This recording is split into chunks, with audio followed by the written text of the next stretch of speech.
Séptima generación 1847-1867.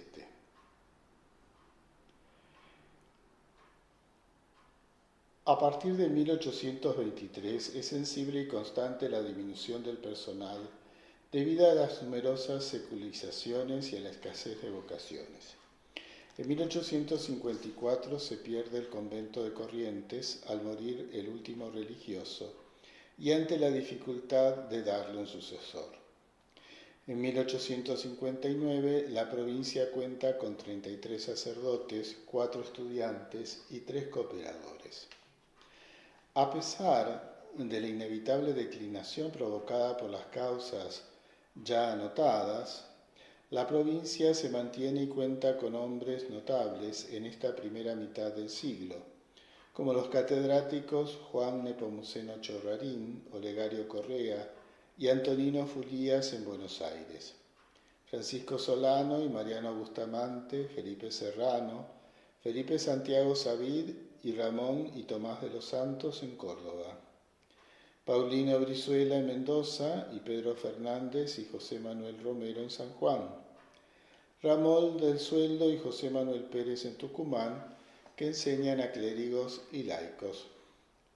Particularmente este último, además de su extraordinaria labor como docente y predicador, fue 2 veces provincial y diputado por Tucumán en el Congreso General Constituyente de Santa Fe, que dio al país la Constitución de 1853. En los estudios de Buenos Aires y Córdoba cursan también clérigos y laicos. Entre los religiosos de no comunes virtudes podemos dar los nombres de Domingo Incharregui, el restaurador del convento porteño, el padre Francisco Solano Bustamante y el hermano Javier Salguero en Córdoba, Agustín Bombal y Francisco Álvarez en Mendoza, y José Ignacio Romero en San Juan. Restablecida la comunicación con el maestro de la orden, surge una esperanza y renovación favorecida por los provinciales Chorrarín, Savid, Pérez y Aramburu.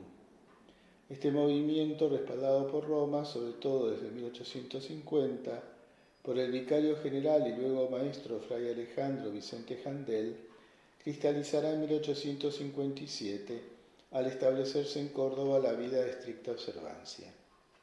Mientras tanto, no podemos olvidar que entre 1844 y 1871 desarrolla un extraordinario apostolado en Buenos Aires y su provincia el capellán de los irlandeses fray Antonio Domingo Fagi, quien murió víctima de la peste amarilla, atendiendo a los enfermos. Esta restauración responde a la que en aquellos años promovía en toda la orden el maestro Alejandro Vicente Handel y en el ámbito de la Iglesia el Papa Pío IX. En la provincia argentina, el hombre escogido para establecerla es el fray Olegario Correa, originario de Córdoba, pero que se encontraba en Buenos Aires, donde había realizado una importante labor durante muchos años. El capítulo provincial de 1855 dispone que el establecimiento de la estricta observancia se inicia en Córdoba. Elegido prior en diciembre del mismo año, el padre Correa, a causa de sus múltiples tareas en Buenos Aires, no puede hacerse cargo hasta abril de 1857. Escoge el 24 de octubre, día en que comenzó de nuevo su existencia el convento porteño en 1835, para iniciar su tarea en la que lo acompañan 5 sacerdotes y 2 hermanos cooperadores. Al año siguiente ingresaban los primeros novicios. Esta obra de restauración fue lenta y laboriosa debido principalmente al corto número de religiosos.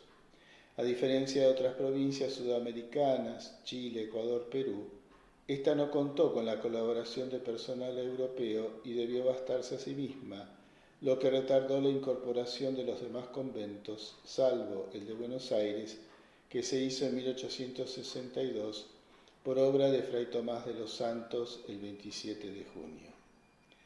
El padre Olegario Correa, uno de los hijos más ilustres de la provincia, falleció el 9 de junio de 1867, siendo obispo electo de Cuyo.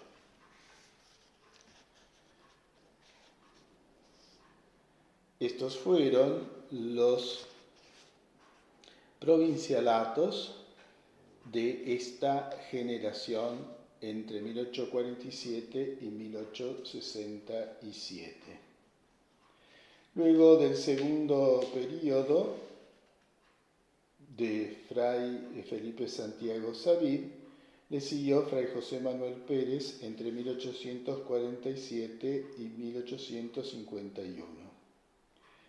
Lo siguió Fray Lorenzo Aramburú entre 1851 a 1854, pues falleció antes de terminar su periodo el 5 de noviembre de 1854.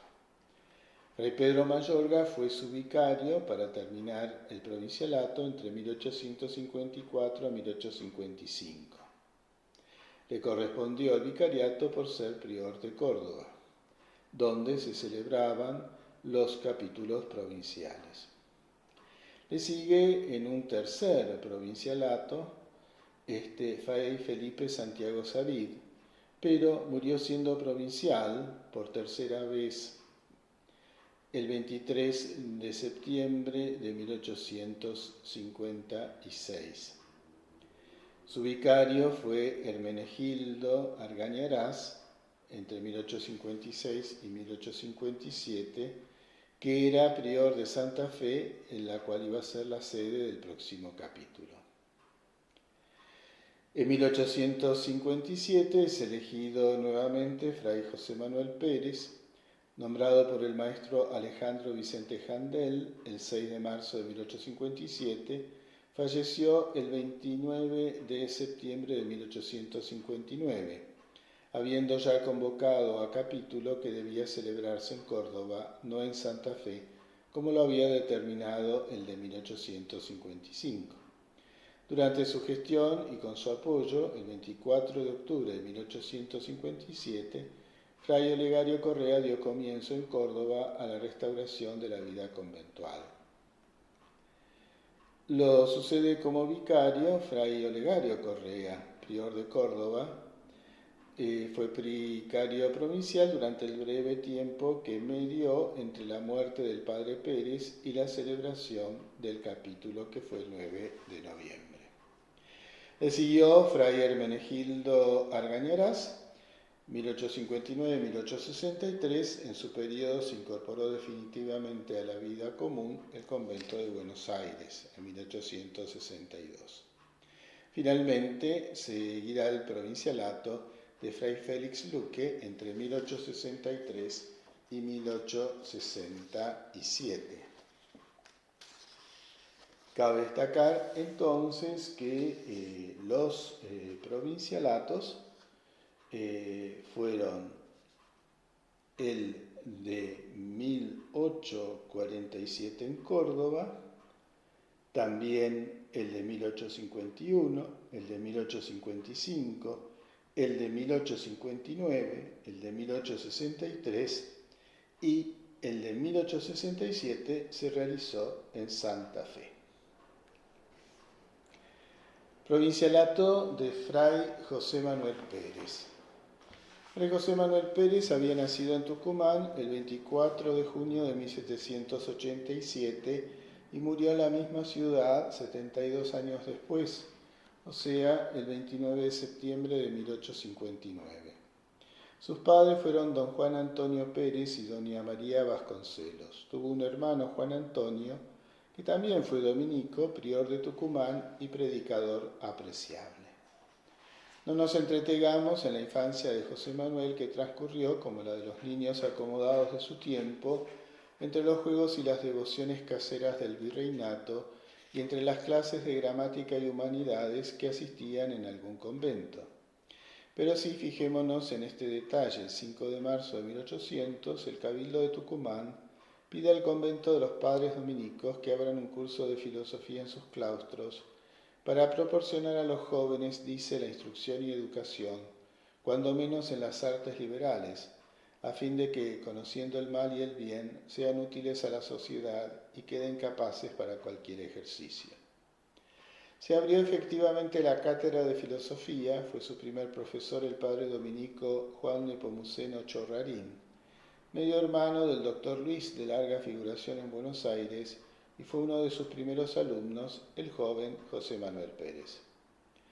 El grito de Mayo, que repercutió en Tucumán un mes después del 25 y que conmovió profundamente el ánimo de los habitantes, penetró también como un rumor de guerra en los claustros de Santo Domingo. Pero no lo escuchó allí el joven Pérez, que se había trasladado a Buenos Aires a continuar sus estudios, y algunos años después, casi al propio tiempo que Fray Justo Santa María de Oro proclamaba la República en el Congreso de Tucumán, Fray José recibía las órdenes sagradas y se dedicaba a la enseñanza. Se conocieron y se trataron estos dos hombres, seguramente por las 2 veces que pasó Fray Justo por Buenos Aires, a la ida y vuelta de su viaje a Europa, Fray José estaba allí. Ambos trabajaron en el engrandecimiento de la patria con un empeño y una decisión que los hace hermanos en la gloria como hermanos fueron en el hábito religioso. Hay una relación tan íntima y tan lógica entre estos dos padres de la patria, como íntima y lógica es la relación del Congreso de Tucumán y el Congreso de Santa Fe. El uno define el carácter de la patria, el otro la organiza, y ambos sacerdotes suscriben las actas respectivas. Separados un tanto por el tiempo, están unidos en la historia. Pero no nos adelantemos. El tristemente célebre año 20, que fue como una cerrazón repentina de nuestro horizonte político, sobre todo en Buenos Aires, y que torció o tronchó bruscamente el curso de muchas cosas, cambió también el curso de la vida del padre Pérez. Pero él estaba destinado a distinguirse allí como se distinguió en Tucumán, como se distinguió en Santa Fe, como se hubiera distinguido en cualquier parte. Era un alma de selección y nobleza. Mas, cansado de presenciar los escándalos que diariamente ponía ante sus ojos la guerra civil, contristada su alma al ver este pueblo de su predilección presa del espíritu revolucionario, que se había enseñoreado de todas las clases sociales, resolvió irse a Tucumán de paseo, con el propósito de volver a Buenos Aires tan pronto como el orden se restableciese. No volvió más, porque 2 años después la reforma eclesiástica de Rivadavia le cerró sus puertas, y ello fue ciertamente un beneficio para Tucumán, pues el padre Pérez se quedó allí para ser en adelante el mentor y el guía de la sociedad.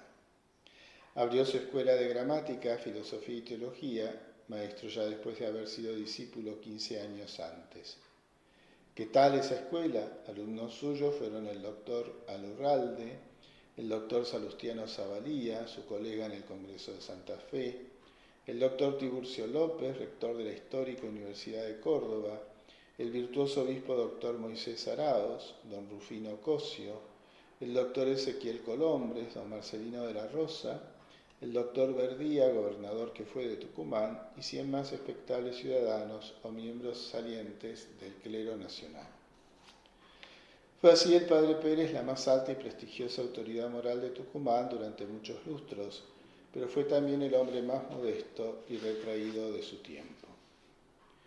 Tucumán, el moderno Tucumán, es el fruto de su primera enseñanza y de su admirable ejemplo.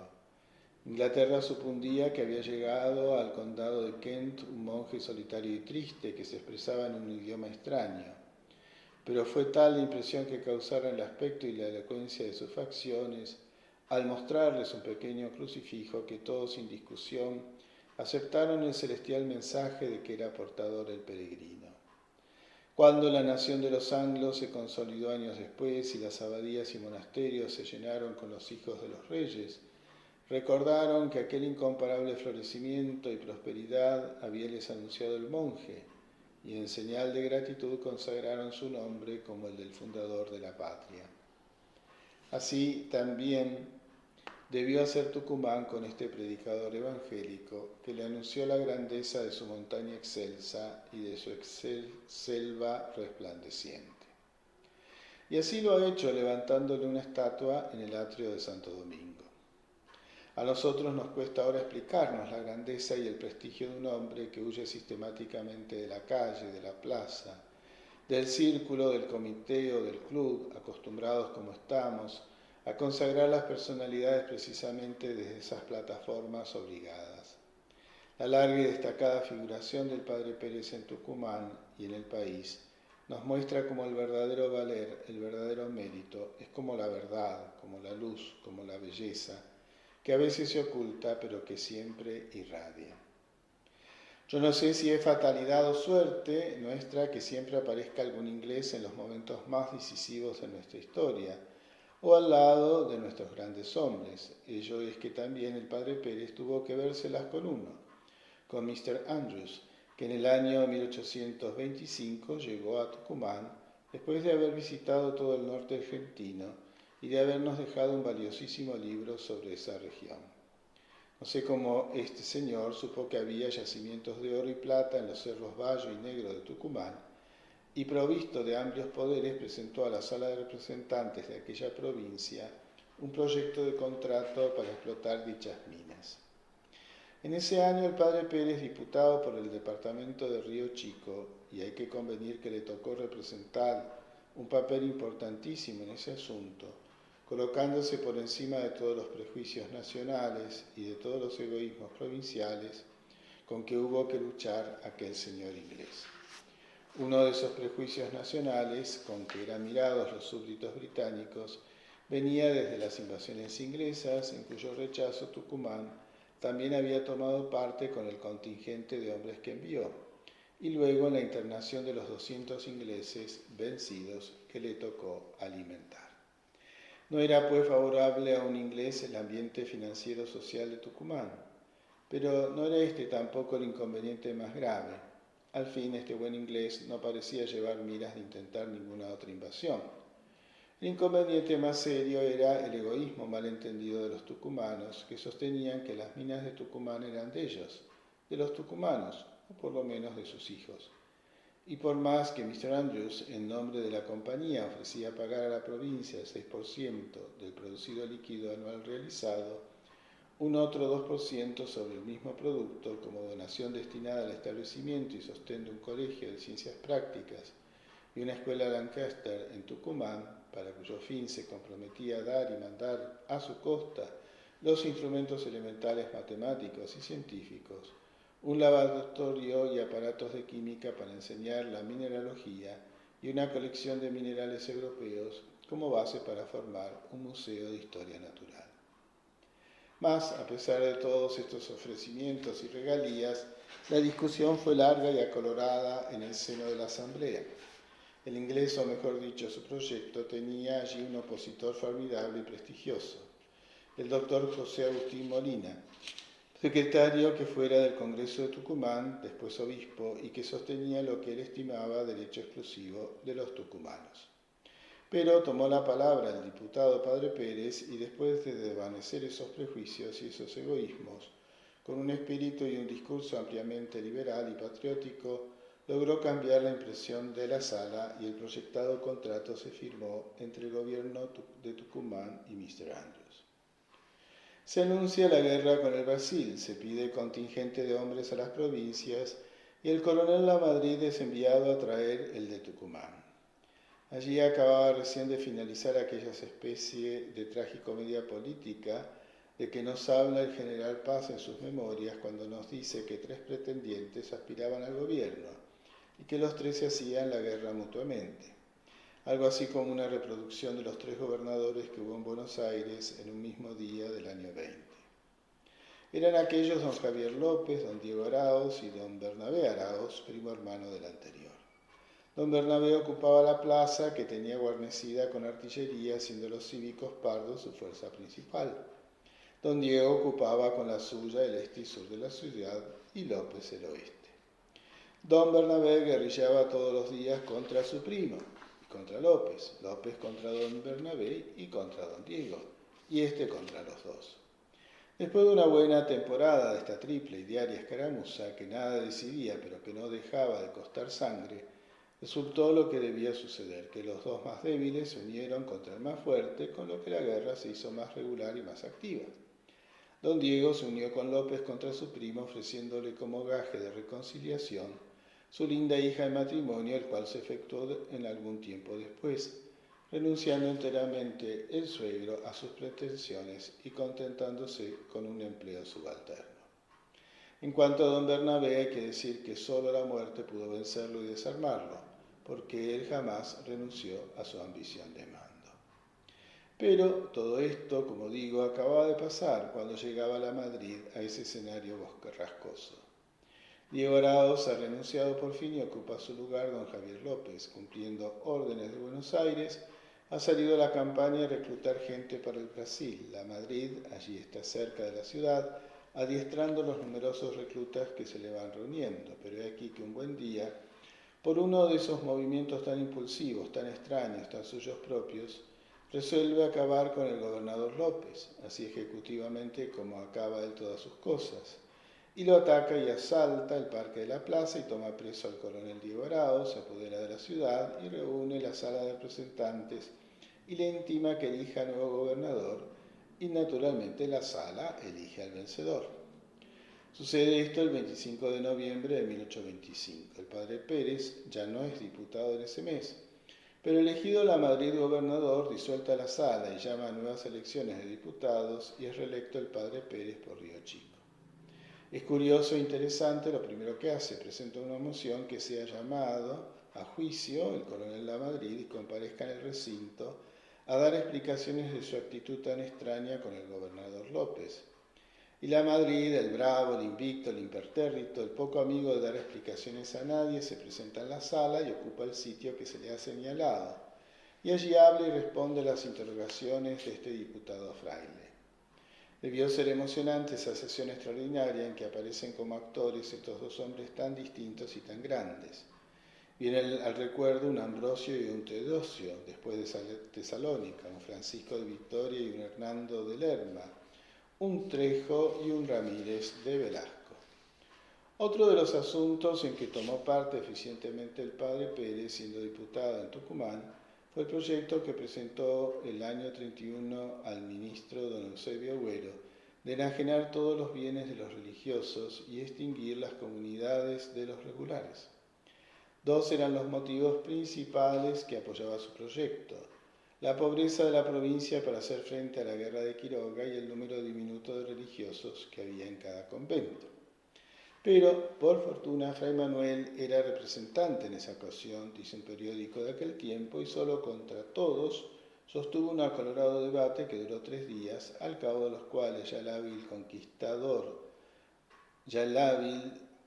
conquistado el corazón y convencido la razón de la mayoría de sus colegas, que al principio estaban en contra de sus ideas, y el resultado de la votación fue el rechazo del proyecto. Así que a él debe Tucumán la existencia de esos conventos, que son su adorno, y de esas comunidades que son la columna del sustentáculo de su iglesia. Llegaron después años crueles y difíciles para Tucumán. Muchas vandálicas invasiones golpearon sus puertas. El saqueo, la violencia, el asesinato y la depredación de la ubérrima provincia la devastaron, la aniquilaron y la ensangrentaron. Como los eclesiásticos franceses de la Edad Media, que por su investidura o la fama de sus virtudes desviaron o suavizaron los rigores de las hordas bárbaras que amenazaban París, Toulouse o Poitiers, Fray Manuel cuántas veces mitigó los inauditos desmanes o la ferocidad insaciable de los invasores. La coalición del norte está formada contra el gobernador de Buenos Aires, don Juan Manuel de Rosas. Hasta Lamadrid, su compadre, ha sido convencido de que debe tomar parte en ella. Llega el pronunciamiento del 7 de abril. Avellaneda, el mártir, corre a la celda de Fray José Manuel y solicita su presencia y su voto en la sala. Pero él se niega porque no quiere autorizar lo que no puede. Un derramamiento de sangre sin esperanza de éxito. Y días de luto vendrán sobre Tucumán, y quién sabe, hijo mío, si serás tú su primera víctima. La cuestión añadió a decidirse en Buenos Aires entre Rosas y Lavalle. ¿Puede Tucumán, o tiene elementos bastantes para llevar a Lavalle socorros oportunos y contribuir al triunfo de su causa? Él opinaba que no podía llegar a tiempo y que eso era cierto, no había para qué comprometer la suerte de la provincia, corriendo el peligro de traer sobre ella los desastres de la guerra. El resultado justificó sus previsiones, porque con esa intuición certera, que no lo abandonó nunca, parecía haber adivinado lo que debía suceder un poco más tarde. Y sucedió porque el pronunciamiento fue vencido con la Madrid en los campos de Faymayá, Oribe certo de sangre. Avellaneda fue degollado en Metán y su cabeza, para escarmiento de revoltoso, fue clavada en una lanza en la plaza pública de Tucumán.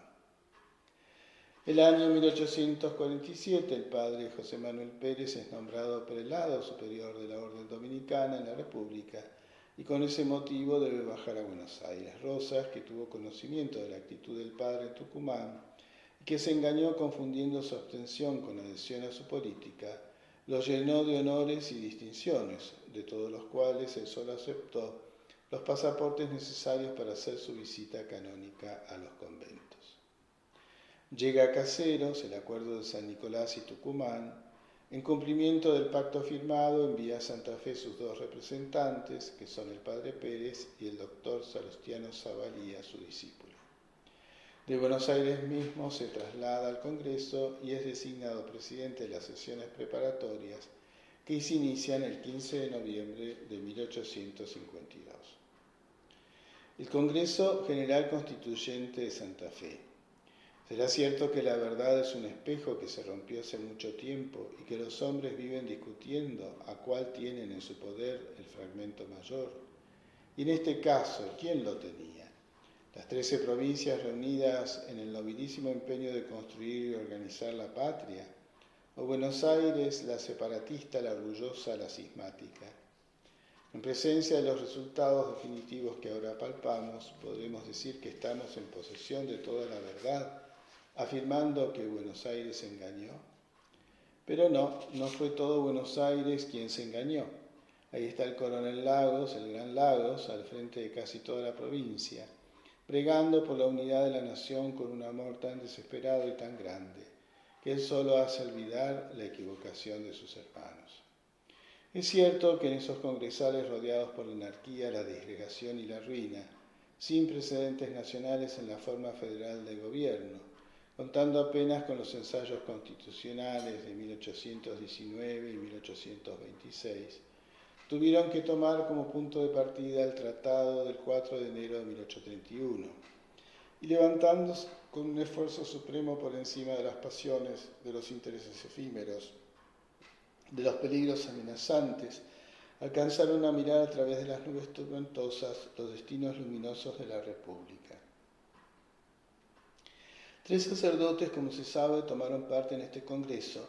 De los 3, el padre Pérez se distingue de un modo singular. Eran los otros 2, el doctor Pedro Centeno, diputado por Catamarca, y el doctor Benjamín Lavés, diputado por Santiago del Estero. El primero vivía envuelto en una especie de misticismo serio y algo intolerante, como dio pruebas de ello en la discusión de muchos artículos de la Carta Magna, mientras que Lavés hacía alarde de un carácter tan liberal que a veces parecía olvidarse de su sotana. El padre Pérez era el espíritu ponderado, circunspecto y conciliador que también sienta a los diplomáticos. Y precisamente debido a estas cualidades fue elegido con Campillo y Colodrero para ir en misión diplomática e invitar a Buenos Aires a que depusiera sus altiveces malentendidas y se uniera a la nación. Bien es cierto que la exaltación de las pasiones no permitió que se realizara esa tentativa de paz y concordia. En la discusión de 2 artículos de la Carta Fundamental interviene el padre Pérez en el Congreso de Santa Fe, el segundo y el 14º. Su vida puede compendiarse en estas 2 palabras, Dios y la patria, y por Dios y la patria habló y trató de convencer en la Magna Asamblea. Puesto en el estudio el artículo 2 de la Constitución que sostenía y afirmaba el culto católico como religión nacional, el padre Pérez opinó como los demás que siendo la inmensa mayoría del pueblo argentino católico, tenía derecho a que su culto fuese sostenido y costeado por el gobierno, pues este era un deber correlativo del Estado en atención también a su mayor número de contribuyentes. No todos los congresales pensaban lo mismo, unos porque veían en ese artículo un apego demasiado servil a las viejas creencias del virreinato, otros porque juzgaban que era mejor dejar el gobierno independiente de ese compromiso, otros porque confundían escrupulosamente liberalismo con sectarismo. Triunfó el padre Pérez con la mayoría. ¿Triunfaría hoy? Tal vez no, Tal vez hoy sería vencido, porque si la defensa y sostenimiento del culto se va a medir, como quieren algunos, por el mezquino y ridículo presupuesto del mismo, si él volviera a la vida y se volviera al Congreso, sería el primero en renunciar a ese subsidio, mejor dicho, limosna. Sería el primero en abogar por la separación de la Iglesia y del Estado. Religión pobre pero libre, diría él, Iglesia indigente y desmantelada, pero independiente y dueña de sí misma. Sin embargo, este criterio con que hoy apreciamos nosotros el asunto no le resta méritos a su actuación, porque el criterio suyo en esa época era también absolutamente lógico. El otro artículo, el 14, que abría y abre los brazos del país a todos los hombres de buena voluntad de la tierra que quieran habitar y trabajar en paz en nuestro territorio, asegurándoles de antemano la más amplia libertad de conciencia y de creencias, tuvo en el padre Pérez un adversario leal y consciente. Comprendía él que la grandeza futura de la patria se apoyaría y se fundaría en gran parte en la inmigración europea. ¿Por qué pues cerrar esa puerta con el hermetismo de una religión exclusiva, aunque sea la verdadera, dejándonos aislados en medio de las grandes naciones del mundo? ¿Por qué hacer de esta nación, sin industrias ni capitales, sin artes ni ciencias, una especie de imperio chino rodeado de murallas infranqueables? ¿Acaso la religión tiene fronteras?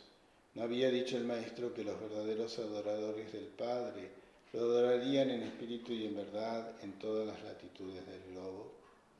Sin embargo, él no cree oportuna la sanción de ese artículo en esos momentos. ¿Por qué? Sencillamente porque la experiencia le ha hecho comprender que la religión es asunto de cada provincia. Allí están Buenos Aires y San Juan, por ejemplo, con sus leyes liberales que suprimen las órdenes religiosas. Luego, los derechos que las provincias acuerdan a sus representantes no pueden ser ilimitados, sino expresos y concretos a tal o cual fin. Y los conferidos a él por Tucumán, a quien representa en el Congreso, son exclusivos para dar la Constitución al país y no para dictar libertad de cultos, cosa que sería materia de legislaciones posteriores.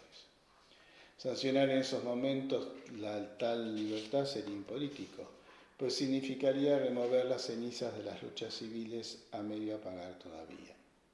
Traía al Congreso una elección reciente. Bastó que se conociera en Tucumán el proyecto de constitución del señor Alberdi para que se sublevara la opinión del bicentenario y obligara a la legislatura local a rechazar el Tratado de Buenos Aires con Inglaterra.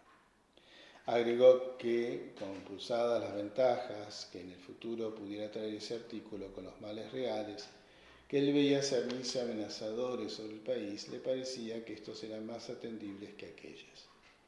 Vendrían tiempos más serenos y normales y entonces llegaría el caso de sancionar ese inciso, no ahora. No era un cuerpo de leyes comunes lo que el Congreso debía dictar, sino la Carta Magna, fundamental, cuyo único objeto sería establecer los principios políticos por los que se reglarían las relaciones de las provincias entre sí y con el poder central. Después, sobre ese fundamento vendrían las legislaciones sucesivas que aconsejaran los tiempos, la experiencia y las circunstancias. Así pensaba y así se expresó este diputado, el más anciano del Congreso, el que la había visto nacer a esta patria, la había saludado desde su celda del convento histórico de las invasiones inglesas y la había acompañado a lo largo de su azarosa existencia de 40 años. Era por ende el testigo de mayor excepción en esos momentos y el que acaso comprendía mejor que nadie la Constitución que convenía. Firmada la Constitución el 1 de mayo de 1853, no sin ciertas dudas de conciencia manifestadas lealmente por el padre Pérez, este se retira luego del Congreso. ¿Por qué? ¿Por enfermedad acaso? ¿Por achaques de la vejez? ¿O porque dada la Carta Fundamental al país creía terminada propiamente su misión? El libro de actas del Congreso solo deja ver la insistencia con que el padre Pérez mantiene su renuncia. Archívese, dice, la exposición que hace el diputado por Tucumán. Hoy sabemos los motivos de esa renuncia. Era entonces el primero lo manifestó él mismo y era el creer que había ya cumplido con su patria según lo prometiera en Córdoba cuando los tucumanos le hicieron llegar su nombramiento de diputado. Declaró que aceptaba nada más que para evitar los inconvenientes que resultarían al país y su provincia de la tardanza en la reunión del ansiado Congreso, tardanza que sería obligada hasta la elección de otro diputado. El segundo no lo dijo él, sino el órgano de los católicos de Buenos Aires, que nunca se manifestaron gustosos con el espíritu de la Constitución del 53. Ese órgano era La Religión, periódico fundado por Monseñor Aneiros, el padre dominico Olegario Correa, el doctor Ildefonso García, Félix Frías y otros. Al atacar el liberalismo de la Carta Magna, decía La Religión que el venerable y benemérito diputado por Tucumán, padre José Manuel Pérez, se había retirado del Congreso decepcionado y desilusionado del giro que el liberalismo empezaba a imprimir al país. Y fue una extraña coincidencia que los 3 sacerdotes diputados de este Congreso desaparecieran de él casi al mismo tiempo. En efecto, poco después de firmada la Constitución, el doctor Centeno obtiene licencia para ir a su provincia, de la que no volvió más, y el doctor Lavés falleció en enero del 54, en misión especial a las provincias confiadas por el Congreso. Mientras pues, continúa ocupándose de otros asuntos, como el de puertos, navegación de los ríos, capital de la República, etc., hasta el 7 de marzo del año siguiente, el padre Pérez torna a Tucumán para seguir siendo hasta su muerte lo que había sido siempre, el patriarca, el mentor y la sombra tutelar de los viejos hogares tucumanos. Nada nos queda de él, dice su sobrino La Cabera, y en nuestros días se ignora casi por completo todo lo que se refiere a esta descollante personalidad.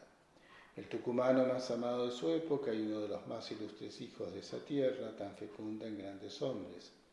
Nada nos queda de él, ni sus famosísimas oraciones sagradas, ni sus múltiples y eficientes discursos parlamentarios, ni su tratado de filosofía, en el que el gran maestro iniciaba a sus alumnos en las altas disciplinas de la inteligencia. Las actas capitulares de la orden dominicana en nuestro país, tan severamente parcas y sobrias en elogios, se ven como obligadas a hacer una excepción ante los indiscutibles méritos del padre Pérez. Su espíritu poliédrico tiene actividades múltiples, enseña, predica, dirige almas. Son 3 carreras distintas en la orden: la del púlpito, la de la cátedra, la del confesionario. Generalmente se sigue una, pero los genios la abarcan todo. El padre Pérez se consagra a las 3 y sobresalen todas. Es un gran maestro, un gran orador y un excelente conductor de almas. Son los títulos que invocan las actas para solicitar de Roma una recompensa a sus méritos. Así, en las de 1835, los capitulares dicen al Papa: las comunicaciones con el padre general de la orden estaban todavía interrumpidas. Este padre, José Manuel Pérez, está adornado de talento, aplicación al estudio y de otras nobles cualidades que le hacen notable y brillante, no solo en la cátedra de la enseñanza, sino también en la predicación de la palabra de Dios. Es por esto que pedimos a vuestra beatitud se digne conferirle el grado de presentado por título de cátedra. Y en la siguiente, del año 1839, resumiendo toda su carrera, para pedirle el magisterio, dicen: terminando correctamente sus estudios, enseñó cum laude 3 años de filosofía en el convento de Buenos Aires, desde el 7 de marzo de 1813 hasta igual fecha de 1816. Nombrado maestro de estudiantes, enseñó 3 años de teología en el mismo convento hasta el año 20, en que, no habiendo alumnos, fue trasladado al convento de Tucumán, donde enseñó gramática hasta el 18 de septiembre de 1833, y de nuevo 3 años de filosofía desde septiembre del 34 hasta igual del 37. Y por fin, desde el 1 de abril del 37 hasta fines de este año 39, tuvo la cátedra de prima y vísperas, en la que continúa hasta el presente multa cum laude. Realiza además el ministerio de su profesión, muchos otros esclarecidos trabajos. Tiene razón, pues, José María Zuviría cuando, en su obra Los Constituyentes del 53, refiriéndose al padre Pérez, dice: noble anciano, dominico de la provincia de Tucumán, ante cuya virtud se hubiera inclinado Esquiú con amor y reverencia, como ante un patriarca de la antigua estirpe y cuyo talento, saber y juicio habría aplaudido y glorificado la Corder, con la elocuente palabra que hacía él resonar en la cátedra sagrada y que faltaba, o que al menos no se hacía oír, en los labios de aquel noble sacerdote, ahogada tal vez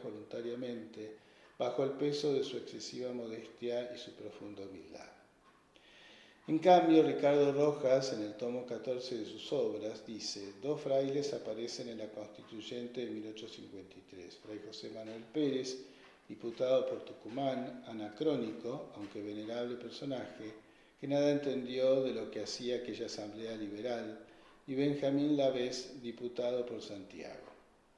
Por lo visto ignora este autor que el doctor Pedro Centeno, diputado por Catamarca, era también fraile, como él dice, pero lo que no ignora ni pierde es la oportunidad de despacharse a su placer contra los sacerdotes que no son liberales o a los Julián II de Agüero. Dice que Fray José Manuel Pérez no entendió nada de lo que se hacía en la asamblea, y decir que era un imperfecto imbécil es lo mismo. Pero quien ha leído los discursos del padre Pérez en la sala de representantes de Tucumán y en el Congreso de Santa Fe, quien tiene conocimiento de los tratados de filosofía y sermones que escribió, de los volúmenes que formaban su biblioteca particular, adquiere otro concepto del que se ha formado el autor citado. Entre lo que él dice y lo que ha recogido la historia, me quedo con esto último. El único periódico que había en Tucumán en 1859, El Eco del Norte, fundado precisamente por un discípulo del padre Pérez, don Ruperto San Martín, enlutó sus páginas y le dedicó un sentido artículo necrológico el día de su muerte, acaecida el 29 de septiembre de ese año. Yo publiqué en el álbum del Centenario Tucumán 1816, 9 de julio 1916, un facsímil de ese número y de él entresaco estos párrafos. Tucumán, entre sus dignos hijos, siempre contó a Fray José Manuel Pérez como su primer honor, y no habría tal vez exageración en decir que la República ha perdido con su muerte el argentino más ilustre por sus virtudes y su saber, pues nada le faltaba a este hombre para ser perfecto, si es que la perfección puede ser alguna vez herencia de la humanidad. Todos los que lo han tratado con intimidad recuerdan, como nosotros, no haberle conocido en su vida una sola debilidad, ni la maledicencia humana, tan solícita en buscar defectos de los hombres de valer. Jamás pudo descubrir en su carrera una mancha que empañase el brillo de su mérito, ni contradijese la fama de su virtud. Dotado de un talento tan aventajado que podía muy bien confundirse con el genio, adornado de una ilustración tan vasta como llena de modestia, de una virtud tan austera como distante de la hipocresía, de una humildad tan ejemplar como verdadera, y para decirlo de una vez, de un mérito tan grande como falto de ostentación. Era una notabilidad como sabio y como justo, de aquellos que hacen el orgullo y la gloria de un pueblo, y son capaces de llevar a su reputación y nombradía a la altura de su mérito. Ya que en la vida se ha sustraído con tanto afán a las miradas de los hombres y a los negocios del mundo, porque jamás se dejó seducir por el falso brillo de los honores, tributados a los que el favor tal vez eleva a una alta jerarquía social, ya que ponía tanto empeño en vivir ignorado de todos, después de su muerte séanos permitido descorrer el velo de sus modestias y digamos quién fue Fray Manuel Pérez y quién pudo ser, si hubiera tenido cabida en su alma una chispa de ambición siquiera. Traza después un cuadro general y somero de su vida y acaba con estas palabras: el solo hecho de haber puesto al padre Pérez su firma al pie de la Constitución de Mayo sería bastante título en otra parte para que se le decretase una manifestación de duelo nacional, menos aquí entre nosotros, donde todo se honra, menos el verdadero mérito. Así terminaba este artículo necrológico con esa frase de una filosofía y de una realidad tan amarga como evidente, y con esa misma frase debería terminar yo también esta breve monografía, si no tuviera la esperanza de que algún día todos los congresales de Santa Fe tendrán algún mérito ante los argentinos y por ende la glorificación que todavía guardan. Ordenanzas del capítulo para el buen gobierno de esta provincia de San Agustín de Buenos Aires, Córdoba, Tucumán y Cuyo, del Sagrado Orden de Predicadores, dispuesta en el capítulo provincial celebrado en el convento de Santa Catalina de Siena de Córdoba el 9 de noviembre de 1847. Fray José Manuel Pérez, maestro en Sagrada Teología y humilde prior de esta provincia de San Agustín de Buenos Aires, del Orden de Predicadores, a todos los muy reverendos padres maestros, reverendos padres priores y demás padres y hermanos de la sobredicha provincia, saludo en el Señor y espíritu de observancia. Desde el primer momento que confundidos escuchamos la elevación de nuestra humildad a la alta dignidad de pastor y prelado vuestro, resonó aún más fuertemente allá en lo íntimo de nuestra conciencia la voz del soberano pastor que, como a Pedro, nos decía: apacienta mis rebaños. El imperio de esta voz, que sin cesar nos surge y nos apremia, hemos fijado todas nuestras miras en hacer revivir del modo posible en nuestra amada provincia el espíritu de religión y observancia, que con su dolor de nuestro corazón vemos desmayado y desmayarse aún más de día en día. Vano sería para esto multiplicar leyes y preceptos, que recargando nuestra flaqueza tal vez no harían otra cosa que precipitar su ruina, tanto más cuanto nuestras sagradas constituciones, en las actas y ordenanzas de la división de esta provincia, en las de nuestros capítulos provinciales, hayamos establecido y repetidas veces mandado todo lo que puede formar un perfecto religioso.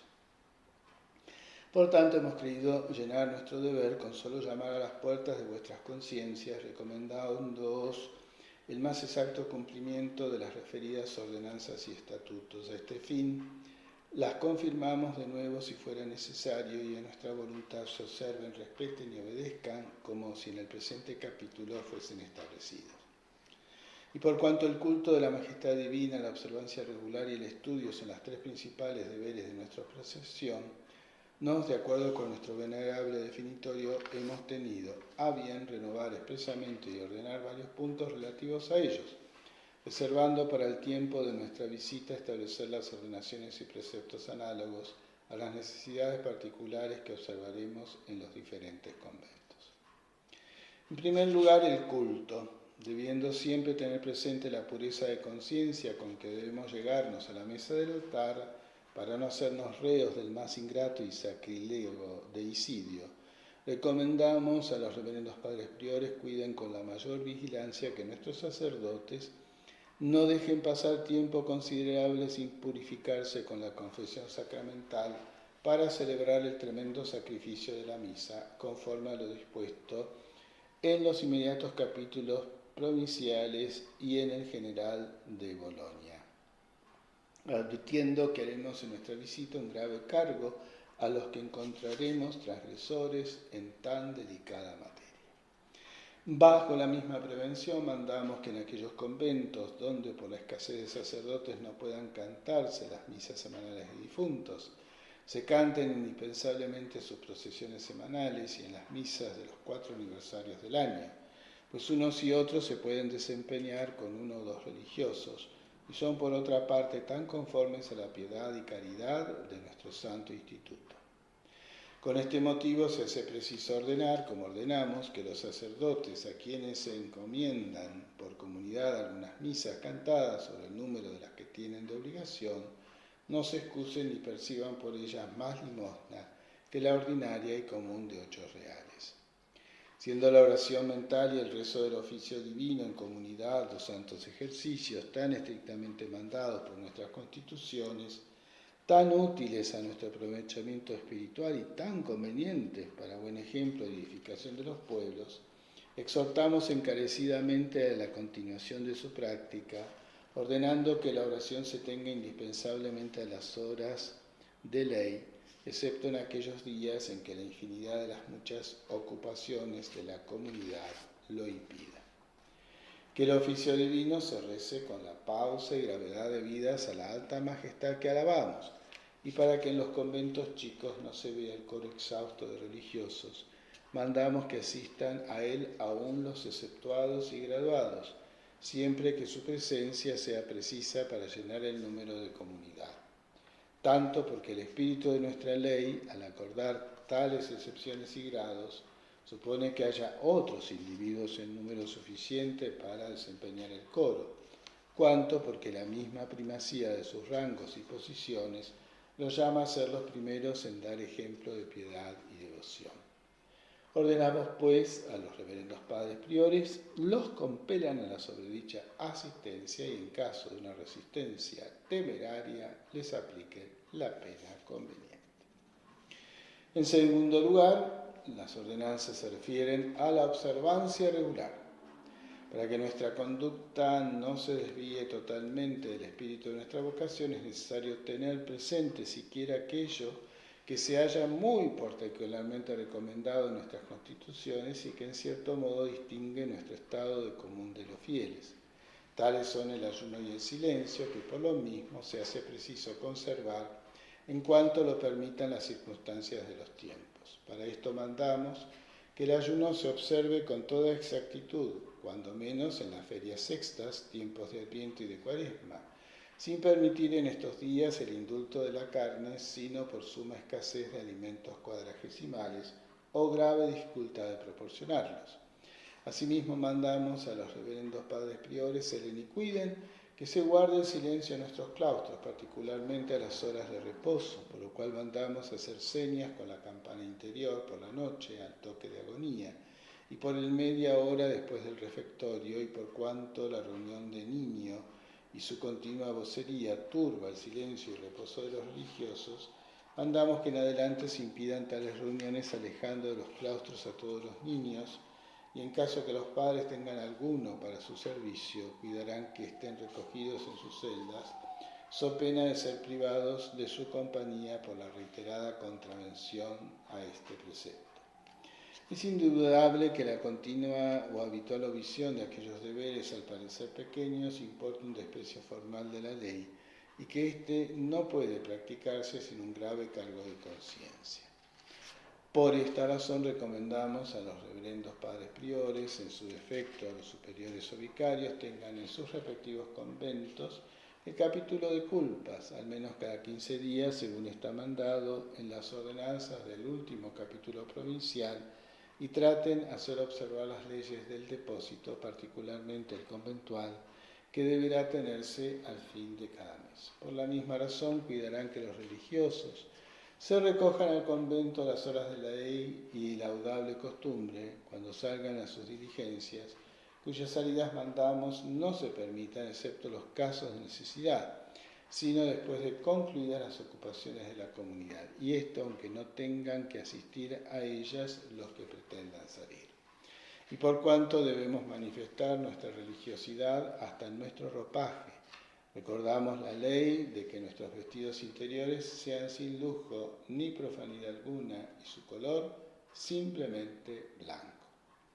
Para que nuestros religiosos no se vean en la dolorosa precisión de salir fuera del convento a curarse de sus males, recomendamos encarecidamente a los reverendos padres priores hagan lo posible a fin de proporcionar a los enfermos en sus respectivos conventos los recursos necesarios para su curación y servicio, sin reservar para esto ni los vasos sagrados, pues a más de exigirlo así la caridad, lo mandan también expresamente nuestras leyes generales y particularmente de esta provincia. Hemos sido informados que en algunos de nuestros conventos se permite a los religiosos pasar a otra provincia con solo la venia del prelado local. Para poner término a un abuso tan remarcable, prohibimos que en adelante se hagan tales traslaciones sin solicitar previamente nuestra licencia por escrito, la que acordaremos después de haber sido informados por el suplicante de las justas razones que le exigen. Asimismo mandamos que los reverendos padres priores no se ausenten de sus conventos sino por pocos días y motivo de grave necesidad, y en tal caso los reverendos padres superiores o vicarios no alterarán el orden establecido en las horas de tocar al coro y misa mayor, ni las demás distribuciones y ejercicios de la comunidad.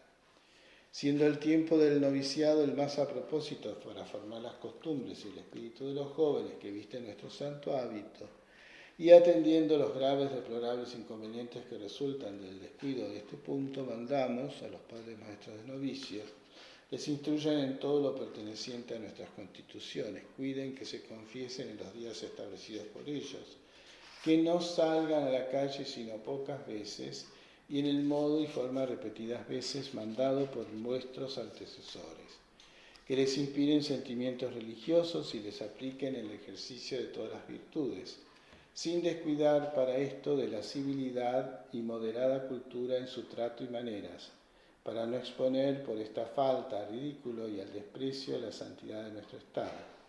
Asimismo, recomendamos la observancia de lo que manda nuestra Constitución en el orden a la incomunicación de los coristas y novicios con los padres sacerdotes cuando hayan de administrarle el sacramento de la penitencia y, en caso necesario, de hablar con ellos.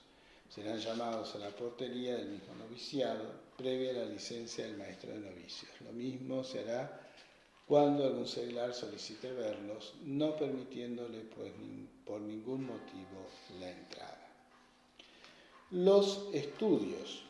Para llenar los fines de la misión augusta a que somos destinados, no bastaría la observancia de lo hasta aquí prevenido, si por desgracia descuidamos de adquirir por medio del estudio los conocimientos necesarios a nuestro estado y profesión, pues que sus sagrados ministerios requieren igualmente pureza de costumbres y celo ilustrado.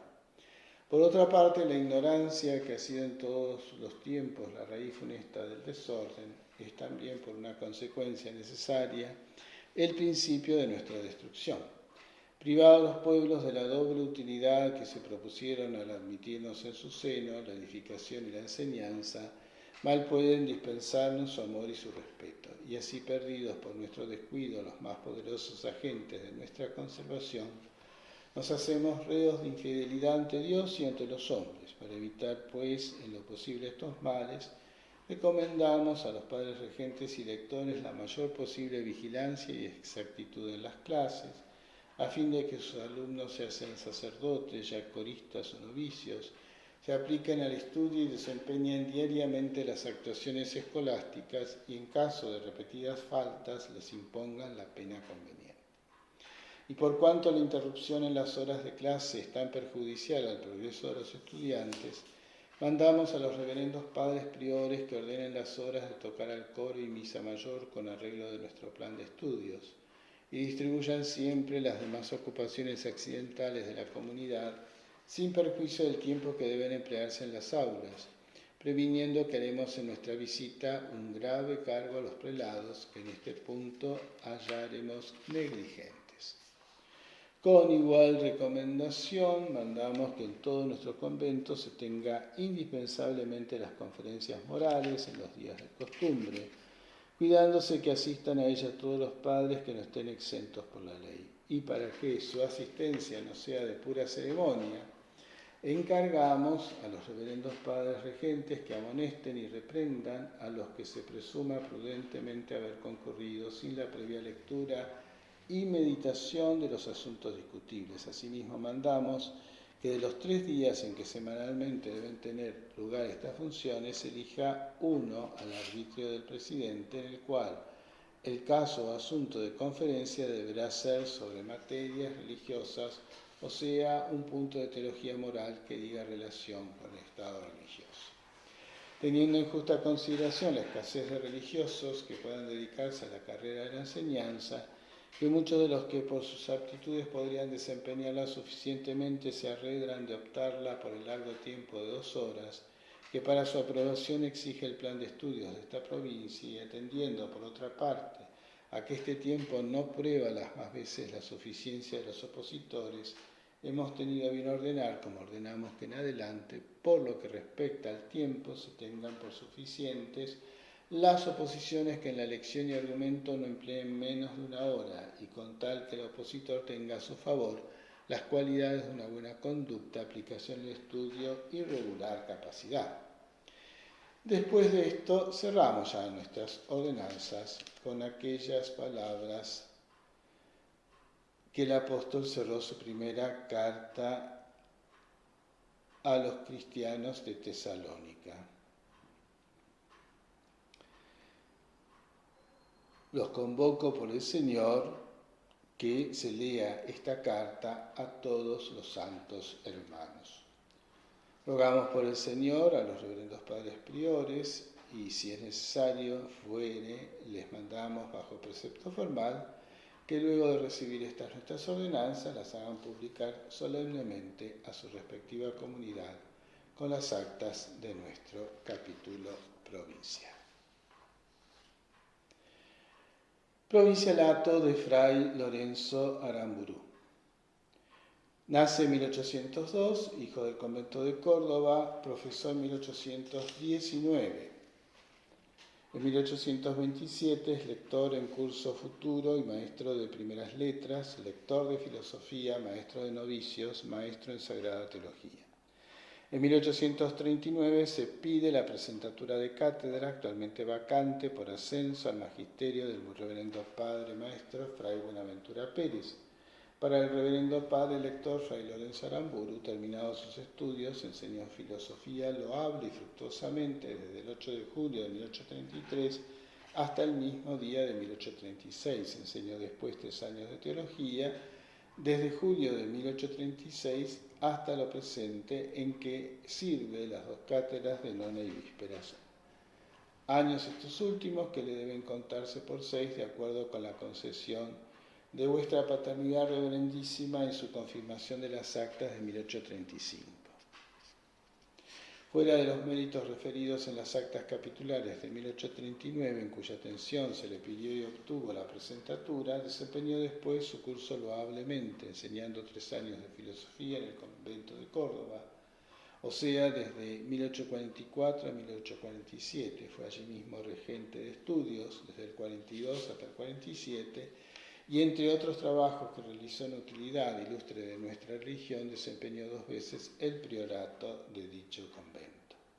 Fue prior provincial desde 1851 a 1854 y fallece en Córdoba el 5 de noviembre de ese mismo año.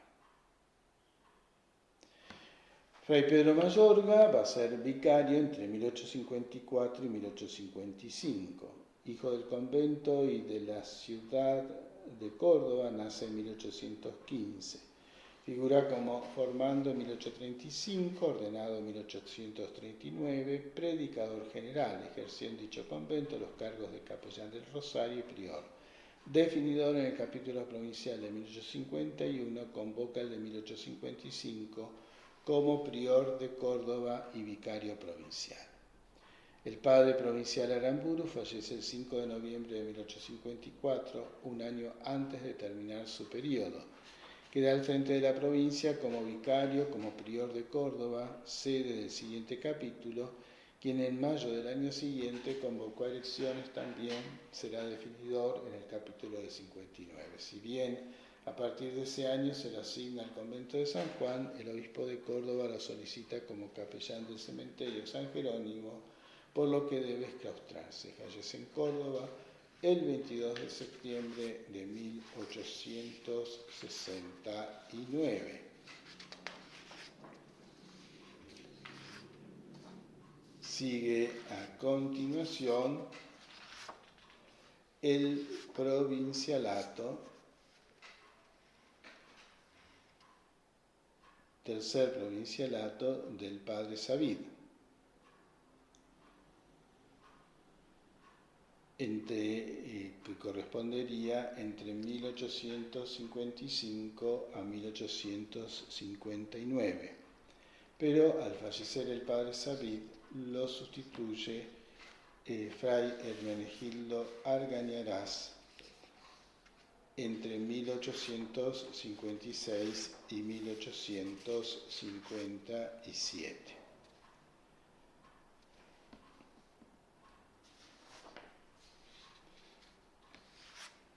Diez meses después de su elección, o sea, el 23 de septiembre de 1856, y sin que hubiese llegado a su conocimiento la aprobación del padre general, falleció el provincial padre Felipe Santiago Savid, quedando al mando de la provincia en su calidad de prior de la casa capitular, que lo era Santa Fe, el padre maestro Fray Hermenegildo Argañarás, quien ocurrió a Roma en demanda de lo que correspondía ser. El general nombró provincial al padre José Manuel Pérez, pero este falleció 2 años después, septiembre 29 de 1859, cuando estaba convocado ya el capítulo para el convento de Córdoba. En consecuencia, el prior de este, que lo era el padre Olegario Correa, gobernó la provincia hasta el 9 de noviembre, día en que fue electo el padre Hermenegildo Argañarás. Fray Hermenegildo Argañarás nace en 1798, fue maestro en predicatura. Asignado a Córdoba en 1823, primer predicador, en 1827, segundo predicador y procurador. En 1839, prior de Santa Fe y director de terceros, prior de Mendoza en 1855, provincial entre 1859 y 1863. Asignado a Santa Fe en 1863, fallece allí el 4 de junio de 1865.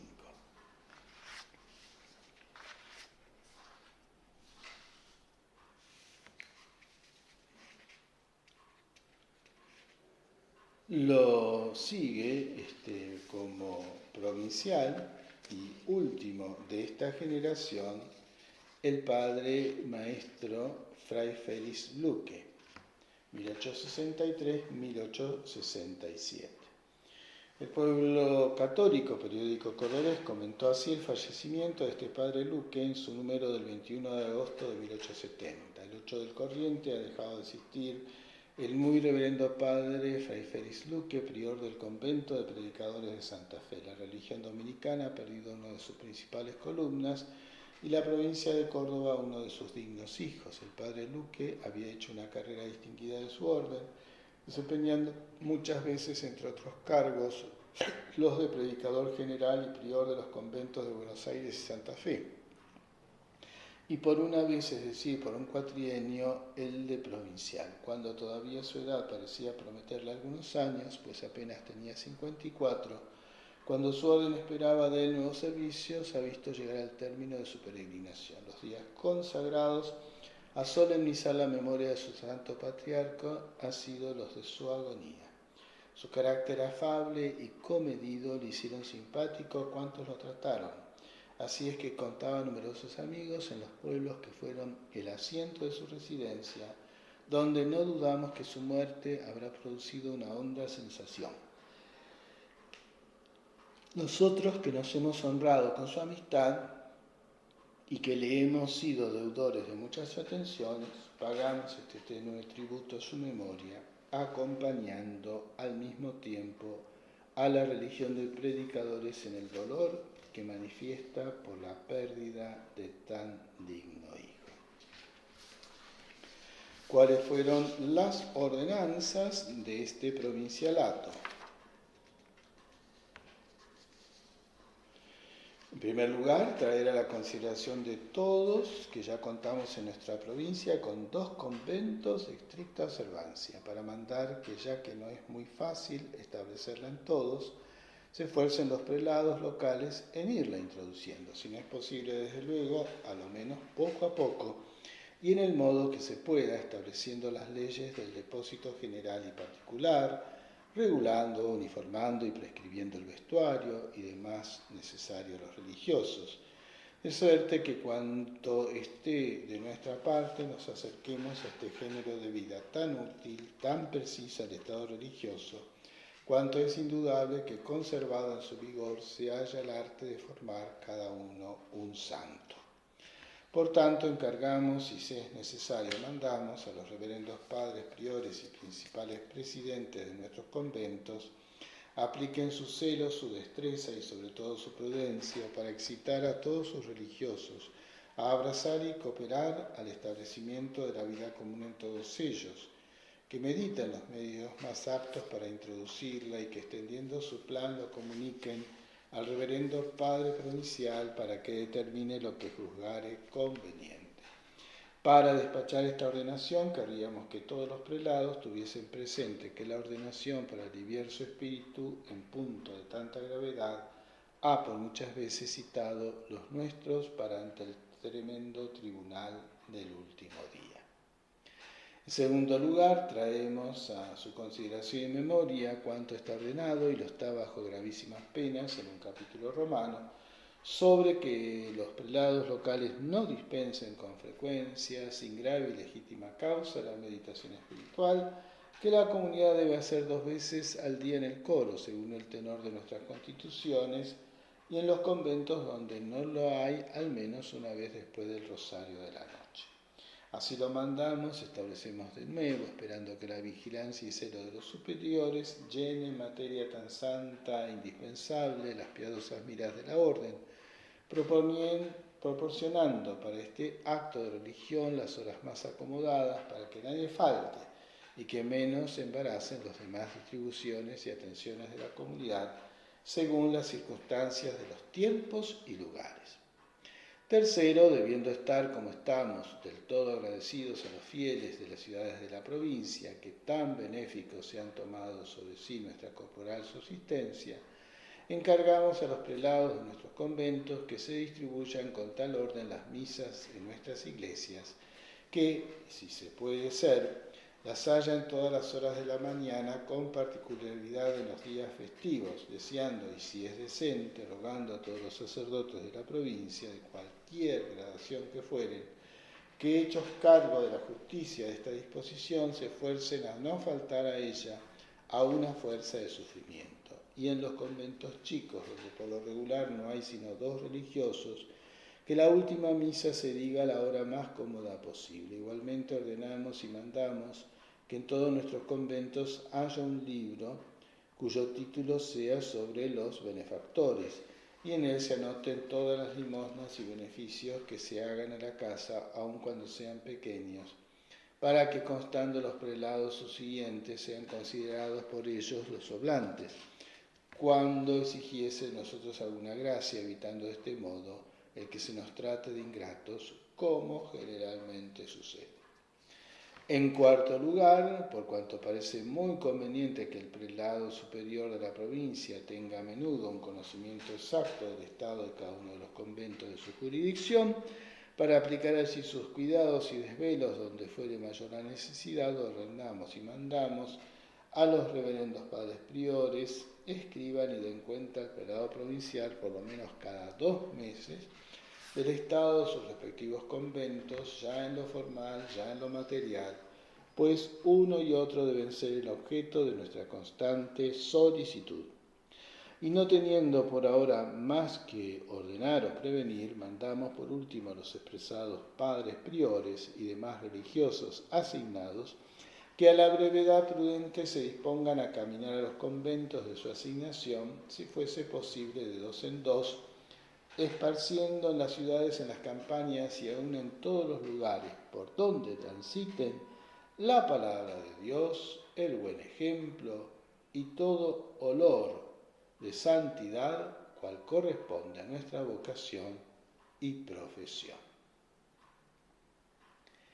Termina aquí estas ordenanzas de este último capítulo y este último año de la 7ª generación de la provincia.